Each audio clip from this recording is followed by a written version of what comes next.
Hoor julle, welkom by Crosstalk, waar ons die kruis neersit in ons lewens elke dag. Vrydagoggende praat ons oor prepare, ook my hart voorberei vir dit wat die Here wil doen. Ek kom in die week af op 'n gedeelte wat iemand skryf en sê, in die Onse Vader leer Jesus ons om te bid, laat U naam geheilig word, laat U koninkryk kom, laat U wil ook op aarde geskied, net soos in die hemel. As God in die hemel vrede wil hê, dan moet ons vredemakers op aarde wees. As ons sê die hemel is 'n plek waar mense in vrede saamleef, en vreugde voor die Here saamleef, dan moet dit hier op aarde gereflekteer word. En ongelukkig op hierdie stadium is dit nie wat ons sien nie. Ons sien eerder geweld, oorlog, ons sien agterdog, haat, en iewers moet ons vir mekaar sê, nee, dis nie die Here se pad nie. Ek luister na die woorde van Sint Francis van Assisi, sy gebed hieroor. Ek gaan dit vir julle in Engels lees en in Afrikaans. Kom ons raak net stil daarvan. Lord, make me an instrument of your peace. Where there's hatred, let me sow love. Where there's injury, pardon.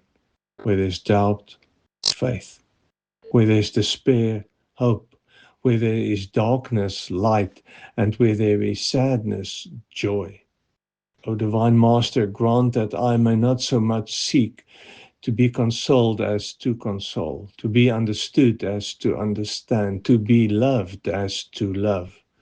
For it is in giving that we receive, it's in pardoning that we are pardoned, and it's in dying that we are born to eternal life. Here, maak my 'n instrument van U vrede.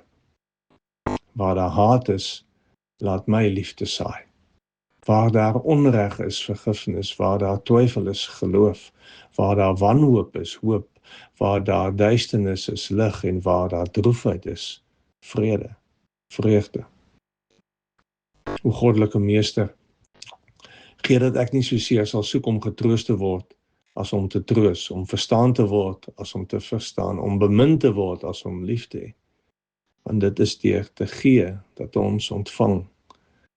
Dit is deur te vergewe, dat ons vergewe word. En dis deur te sterwe, dat ons gebore word, tot die ewige lewe.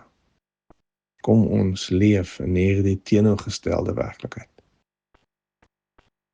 Mooi loop.